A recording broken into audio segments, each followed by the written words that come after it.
Hi students, welcome to our channel. మనం ఈ వీడియోలో 10th క్లాస్లోని ఉపవాచకంలోని రామాయణం గురించి, అందులోని సుందరకాండ గురించి తెలుసుకుందాము. గత వీడియోలలో మనము బాలకాండ నుంచి కిష్కింధకాండ వరకు తెలుసుకున్నాము. ఈ వీడియోలో సుందరకాండ గురించి తెలుసుకుందాము. మహాబలుడైన మారుతి అంటే హనుమంతుడు సూర్యునికి, మహేంద్రునికి, వాయువుకు, బ్రహ్మకు ఇంకా ఇతర దేవతలకు నమస్కరించాడు. తరువాత తన శరీరాన్ని పెద్దగా పెంచాడు, ఒళ్ళు విరిచాడు, ప్రళయకాల మేఘ గర్జనల మహానాదం చేశాడు, అంటే గట్టిగా అరిచాడు. చేతులను నడుం మీద ఉంచాడు, తన పాదాలను దట్టించాడు, చెవులను రెక్కించాడు, తోకను విదిల్చాడు. అంగదాది మహావీరులతో వాయువేగంతో సాగిపోయే రామబాణంలాగా నేను లంకకు వెళతాను అని పలికాడు. అక్కడ సీతామాతను చూడలేకుంటే అదే వేగంతో స్వర్గానికి వెళ్తాను. అక్కడ కూడా సీతామాత దర్శనం కాకుంటే రావణాసురుణ్ణి బంధించి తీసుకొని వస్తాను. ఏది ఏమైనా సరే కార్యసఫలతతోనే తిరిగి వస్తానని పలికాడు. అంటే విజయంతోనే తిరిగి వస్తాను అని పలికాడు. ఒక్క ఉదుటున అంతరిక్షంలోకి ఎగిరాడు. శ్రీరామ కార్యానికి వెళుతున్న హనుమంతునికి సూర్యుడు తాపాన్ని కలిగించలేదు. వాయువు చల్లగా ప్రసరించాడు, అంటే గాలి చల్లగా వస్తూ ఉంది. దేవతలు, గంధర్వులు, మహర్షులు అందరూ కీర్తించారు. సముద్రంపై సాగిపోతున్న హనుమంతుణ్ణి చూసి సాగరుడు సహాయపడదలిచాడు. అంటే సముద్రంపై వెళ్తున్న హనుమంతునికి సహాయం చెయ్యాలి అని సముద్రుడు అనుకున్నాడు. తానింతవాడు కావడానికి ఇక్ష్వాకు ప్రభువైన సగరుడే కారణమని సాగరుని అభిప్రాయం. ఆ ఇక్ష్వాకు కులతిలకుడైన శ్రీరాముని కార్యం కోసం వెళుతున్న హనుమంతునికి శ్రమ కలగకూడదు అని అనుకున్నాడు సముద్రుడు. అంటే శ్రీరాముని కార్యం కోసమే వెళుతున్నాడు కాబట్టి హనుమంతునికి కష్టం అనేది కలగకుండా చేయాలి అని అనుకున్నాడు. సముద్రంలో ఉన్న మైనాకుణ్ణి బయటకు రమ్మన్నాడు. అతని బంగారు గిరిశిఖరాల మీద హనుమంతుడు ఒకంతసేపు విశ్రాంతి తీసుకోగలడని భావించాడు. అంటే ఆ మైనాకుని పర్వతం మీద కొంతసేపు విశ్రాంతి తీసుకుంటాడు కదా అని అనుకున్నాడు సముద్రుడు. మైనాకుడు కూడా సరే అని పలికాడు. ఒక్కసారిగా సముద్రం మధ్య నుంచి పైకి లేచాడు మైనాకుడు. అకస్మాత్తుగా పైకి లేచిన మైనాకుణ్ణి నాకు ఆటంకంగా వచ్చాడు అని అనుకున్నాడు మారుతి అంటే హనుమంతుడు. తన ఎదతో గట్టిగా నెట్టివేశాడు. మైనాకుడు అబ్బురపడ్డాడు, అంటే ఆశ్చర్యపడ్డాడు. మానవ రూపంలో గిరిశిఖరం మీద నిలిచాడు. సముద్రుని కోరికను తెలిపాడు. హనుమంతుడు మైనాకునితో, నీ ఆదరపూర్వకమైన మాటలకు నేను తృప్తి పడ్డాను. నేను ఆతిథ్యం అందుకున్నట్లే అని నీవు భావించు. సమయం లేదు అని పలికాడు. ఆగడానికి వీలు లేదు అని చెప్పి చేతితో మైనాకుణ్ణి తాకాడు హనుమంతుడు. నీ ఆతిథ్యం నేను స్వీకరించినట్లుగా తెలిపి ముందుకు సాగాడు. హనుమంతుణ్ణి పరీక్షించడానికి వచ్చిన సురస అనే నాగమాత అతని సూక్ష్మబుద్ధిని, సమయస్ఫూర్తిని, అంటే అతని తెలివితేటల్ని చూసి ఎంతగానో ఆనందించి ఆశీర్వదించింది. సింహిక అనే రాక్షసి హనుమంతుణ్ణి మింగాలని చూసింది. కానీ హనుమంతుడే తన వాడి అయిన గోళ్లతో ఆ సింహిక రాక్షసిని చీల్చేశాడు. త్రికూట పర్వతం మీదున్న లంకకు చేరాడు హనుమంతుడు. 100 యోజనాలు ప్రయాణించినా అణుమాత్రమైనా కూడా అలసిపోలేదు హనుమంతుడు. శత్రు దుర్భేద్యమైన లంకను చూశాడు. అందులో ప్రవేశించడానికి రాత్రి సమయమే అనుకూలము అని అనుకున్నాడు. అంటే లంకలోకి వెళ్ళడానికి సరి అయిన సమయము రాత్రి అయితేనే నాకు అనుకూలము అని అనుకున్నాడు. అంతవరకు వేచి చూశాడు హనుమంతుడు. రాత్రి కాగానే పిల్లి ప్రమాణంలోకి తన శరీరాన్ని కుదించుకొని లంకలోకి ప్రవేశించాడు. అంటే రాత్రి కాగానే అంత పెద్దగా ఉన్న హనుమంతుడు పిల్లి రూపంలోకి తన శరీరాన్ని మార్చుకొని లంకలోకి వెళ్ళాడు. ఇంతలో లంకాది దేవత లంకిని అతన్ని చూసింది. నీవెవరు, ఎందుకొచ్చావు అని నిలదీసింది హనుమంతుణ్ణి. యథార్థం చెప్పు అని గద్దించింది. యథార్థం అంటే నిజం చెప్పు అని గద్దించింది. తనను కాదని లంకలో ప్రవేశించడం నీకు సాధ్యం కాదు అని పలికింది. తన చేతిలో నీకు చావు తప్పదని హనుమంతుణ్ణి బెదిరించింది లంకిని. హనుమంతుడు లంకా నగరం చాలా అందంగా ఉంటుందని విన్నాను. ఒకసారి చూసిపోవాలని నేను ఇక్కడికి వచ్చాను అని పలికాడు. చూశాక వచ్చిన దారినే వెళతాను అని చెప్పాడు. లంకిని భయంకరంగా అరుస్తూ తన అరచేతితో హనుమంతుణ్ణి బలంగా కొట్టింది. అప్పుడు హనుమంతుడు గట్టిగా అడుస్తూ ఎడమ చేతితో లంకినిపై ఒక్క దెబ్బ వేశాడు. స్త్రీ అని గట్టిగా కొట్టలేదు, కానీ ఆ మాత్రం దెబ్బకే కూలబడిపోయింది లంకిని. బ్రహ్మ జ్ఞాపకం గుర్తు చేసుకుంది లంకిని. ఒక వానరుడు వచ్చి లంకిని జయించినప్పుడు రాక్షసులకు కీడు మూడుతుందని బ్రహ్మ చెప్పాడు. అంటే ఒక వానర వీరుడు వచ్చి లంకిని మీద యుద్ధం చేసి గెలిచినప్పుడు ఆ రాక్షసులకు కీడు జరుగుతుంది అని అప్పుడు బ్రహ్మ చెప్పింది గుర్తు చేసుకుంది లంకిని. ఆ సమయం ఆసన్నమైందని హనుమంతునితో పలికింది. నువ్వు లంకలోకి వెళ్ళు అని చెప్పింది. హనుమంతుడు ముఖద్వారం గుండా లంకలోకి వెళ్ళలేదు. ప్రాకారంపై నుండి గోడ దుంకి వెళ్ళాడు. అది కూడా ఎడమ పాదం ముందు పెట్టి. అంటే ఎడమ పాదం ముందు పెట్టడం అంటే శత్రువుల వద్దకు వెళ్ళేటప్పుడు సంప్రదాయం ఇది. అందుకని హనుమంతుడు రావణాసురుని దగ్గరికి వెళ్ళేటప్పుడు ఎడమ పాదం ముందు పెట్టి వెళ్ళాడు. లంకలో ప్రవేశించిన మారుతి చిత్ర విచిత్రాలైన ఇండ్లను చూశాడు. సంగీత మాధుర్యాన్ని చవి చూశాడు. వేదఘోషను కూడా విన్నాడు. రకరకాల వాళ్ళని కూడా చూశాడు. సర్వాంగ సుందరమైన రావణాసుని యొక్క భవనాన్ని కూడా చూశాడు హనుమంతుడు. హనుమంతునికి ఎక్కడా కూడా సీత జాడ కనిపించడం లేదు. మహాపార్శ్వ, కుంభకర్ణ, విభీషణ, మహోదర, విరూపాక్ష, విద్యుజ్జీవాదుల భవనాలన్నింటినీ కూడా వెతుకుతున్నాడు. కానీ ఎక్కడా కూడా సీతాదేవి కనిపించలేదు. రావణాంతపురంలోకి వెళ్ళాడు. ఎందరో స్త్రీలు చెల్లా చెదురుగా పడుకొని నిద్రపోవడం చూశాడు హనుమంతుడు. అక్కడ ప్రత్యేక శయ్యపై పవలించిన ఒక స్త్రీని చూశాడు. మహా సౌందర్యంతో వెలిగిపోతూ ఉన్నది. ఆమె ఎవరు అంటే రావణుని భార్య మండోదరి. కానీ హనుమంతుడు మాత్రం సీత అని భ్రమించాడు. సీతను చూశాననుకొని గంతులు వేశాడు హనుమంతుడు.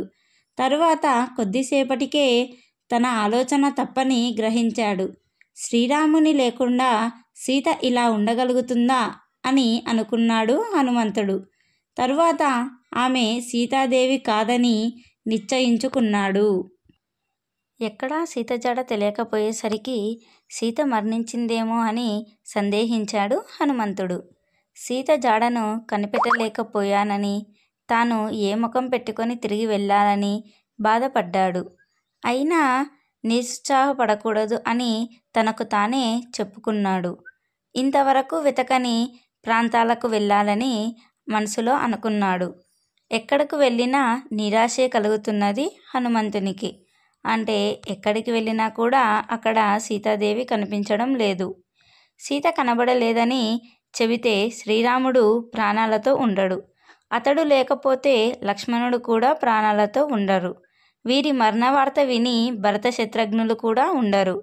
పుత్రుల మరణానికి తట్టుకోలేక కౌసల్య, సుమిత్ర, కైకేయిలు కూడా తనువులు చాలిస్తారు.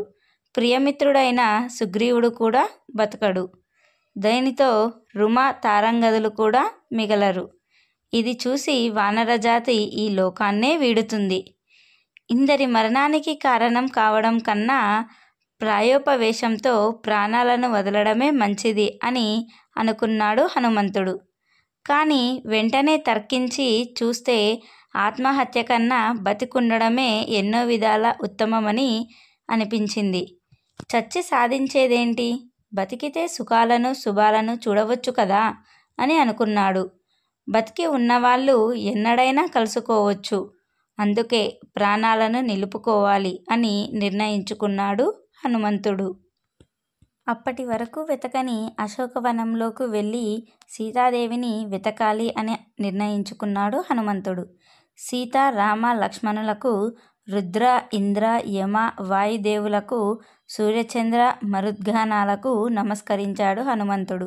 అంటే అశోకవనంలోకి వెళ్ళాలి అనే ముందర సీతకి, రామునికి, లక్ష్మణునికి, ఇంద్రునికి మరియు రుద్రునికి మరియు యముడికి, వాయుదేవునికి, సూర్యచంద్రులకి కూడా నమస్కరించి అశోకవనంలోకి అడుగు పెట్టాడు.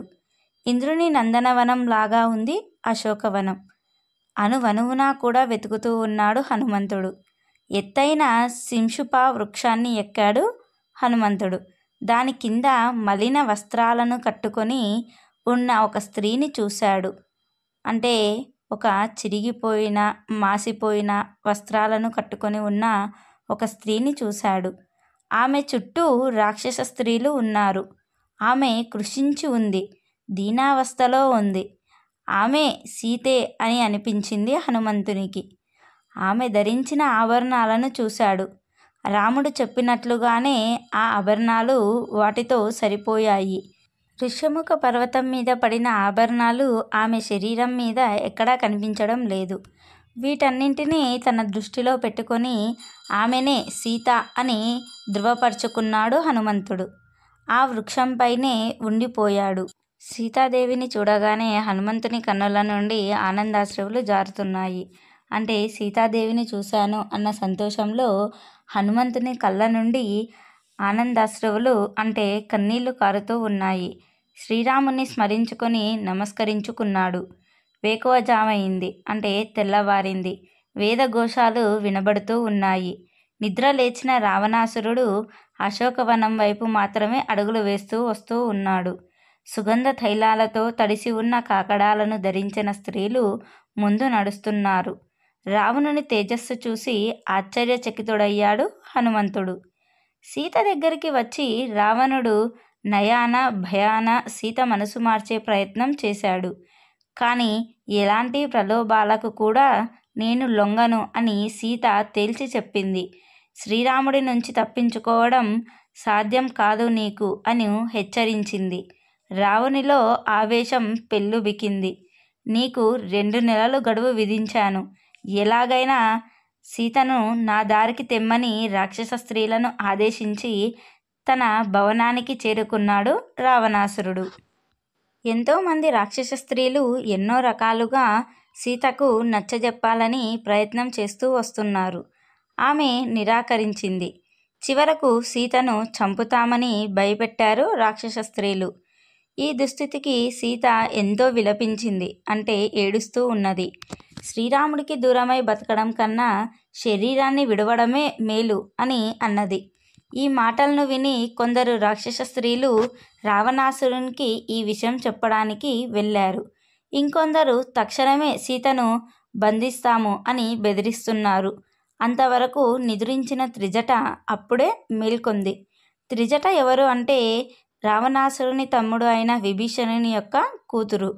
రాక్షస స్త్రీలను అందలించింది, అంటే బెదిరిస్తుంది. తనకు వచ్చిన కలను చెప్పింది.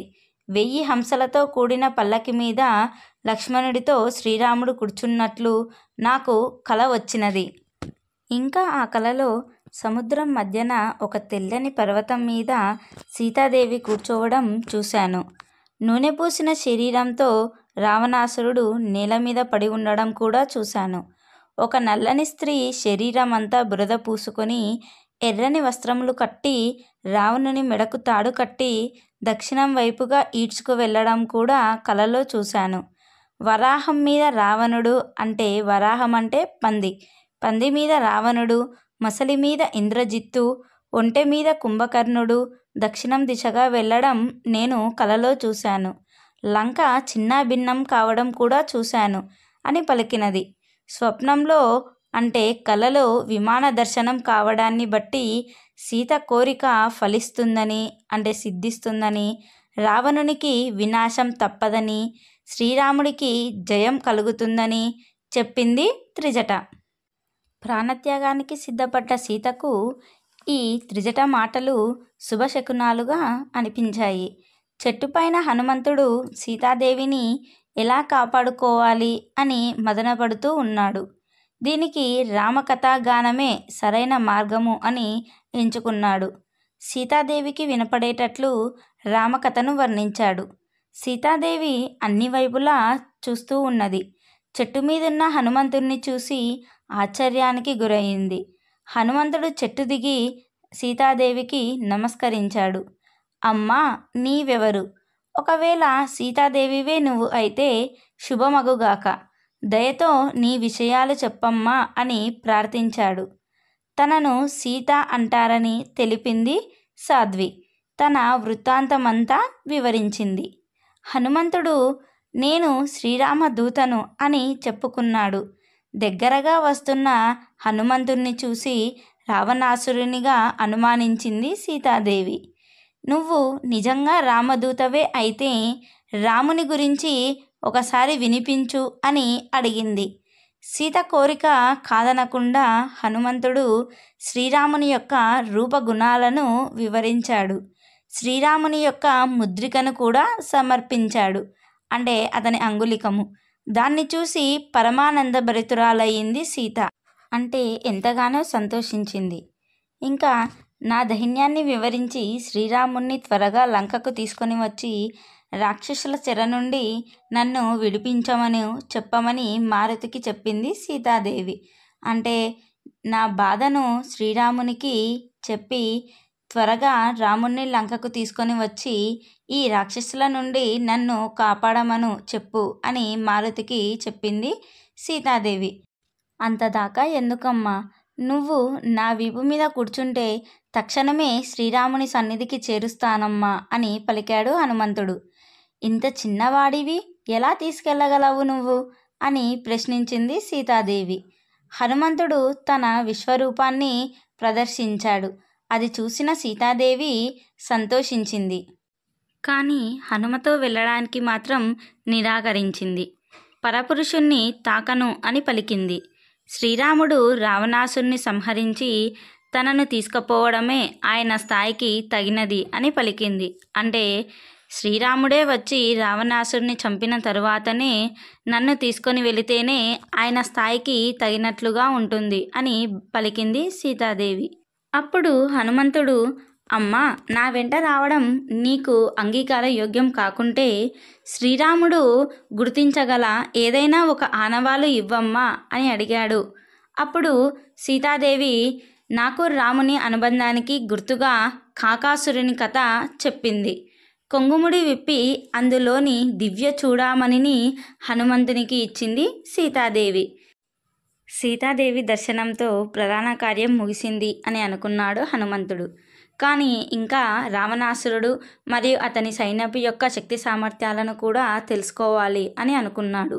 అందుకు ఈ అశోకవనాన్ని ధ్వంసం చేస్తే వారి యొక్క శక్తి సామర్థ్యాలను నేను తెలుసుకోగలను కదా అని భావించాడు.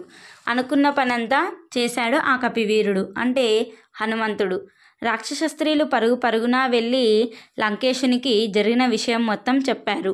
అప్పుడు రావణాసురుడు 80,000 మంది రాక్షసులను హనుమంతుని మీదకు పంపాడు. హనుమంతుడు వాళ్లను మట్టుపెట్టాడు. ఇంకా తనపైకి వచ్చిన జంబుమాలిని, ఇంకా మంత్రి పుత్రులేడుగురిని, రావణుడి యొక్క సేనాపతులైన 5గురిని, అక్షకుమారుణ్ణి అంతమొందించాడు, అంటే చంపేశాడు. చివరకు ఇంద్రజిత్తు బ్రహ్మాస్త్రాన్ని ప్రయోగించి హనుమంతుణ్ణి బంధించాడు. కానీ బ్రహ్మవరం చేత ఆ బ్రహ్మాస్త్రము హనుమంతుని మీద క్షణకాలం మాత్రమే పనిచేస్తుంది.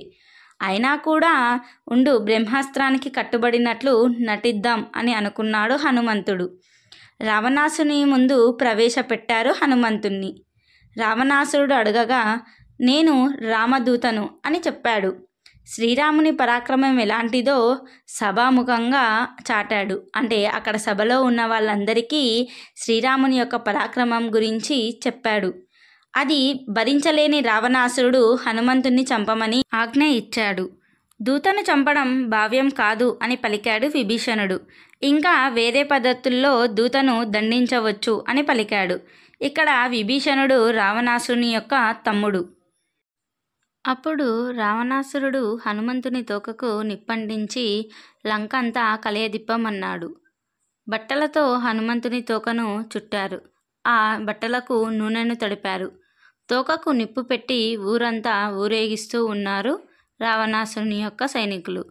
హనుమంతుడు ఒక్కసారిగా ఆకాశంలోకి ఎగిరాడు. విభీషణుని భవనం తప్ప మిగిలిన లంక మొత్తానికి నిప్పును పెట్టాడు. అందుకే సీతను చూసి రమ్మంటే లంకను కాల్చి వచ్చాడని సామెత పుట్టింది. లంకలో హాహాకారాలు మిన్నుముట్టాయి. అంటే భయంకరమైన ఏడుపులు మొదలైనాయి. లంకను మొత్తం కాల్చాక హనుమంతుడు తన తోకను సముద్రంలో చల్లార్చుకున్నాడు. తోకతో పాటు తన కోపం కూడా చల్లారిపోయింది. నేను తప్పు చేశాను అని అనుకున్నాడు హనుమంతుడు. కోపం ఎంత అనార్థదాయకమో అని అనుకుంటూ ఉన్నాడు.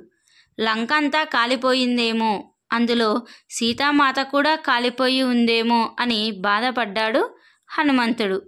వచ్చిన పనిని నేనే చేజేతులా పాడు చేసుకున్నాను అని తనను తానే నిందించుకున్నాడు. కానీ మరి ఎక్కడో ఒక చిన్న ఆశ మొదలయ్యింది హనుమంతునికి. నా తోకనే కాల్చలేదు అగ్నిదేవుడు, అలాంటిది పరమపూజ్యురాలైన సీతాదేవిని దహిస్తాడా? లేదు అని ధైర్యం తెచ్చుకున్నాడు. ఇంతలో సీత క్షేమంగా ఉందని చారణుల మాటల ద్వారా తెలుసుకొని హనుమంతుడు చాలా సంతోషించాడు. తరువాత హనుమంతుడు సీతమ్మ దగ్గరకు వచ్చి పాదాభివందనం చేసుకొని ఆమె అనుమతితో తిరుగు ప్రయాణం అయ్యాడు. అక్కడి నుంచి హనుమంతుడు అరిష్టం అనే పర్వతాన్ని ఎక్కాడు. ఆ పర్వతం నుంచి ఆకాశంలోకి ఎగిరాడు. మధ్యలో ఆత్మీయపూర్వకంగా పలకరించిన మైనాకుడిని తాకి మరి తిరిగి ప్రయాణం కొనసాగించాడు. అక్కడి నుంచి మహేంద్రగిరి పర్వతానికి చేరుకోబోతుండగా గట్టిగా మహానాదం చేశాడు. అంటే గట్టిగా అరిచాడు. జాంబవంతుడు దానిని విని పొంగిపోయాడు. హనుమంతుడు విజయుడై తిరిగి వస్తున్నాడు అని వానరులందరికీ తెలిపాడు. అక్కడి నుంచి హనుమంతుడు మహేంద్రగిరి శిఖరం మీద అడుగు పెట్టాడు. వానరులంతా హనుమంతుని చుట్టూ చేరారు. హనుమంతుడు పెద్దలకు నమస్కరించాడు.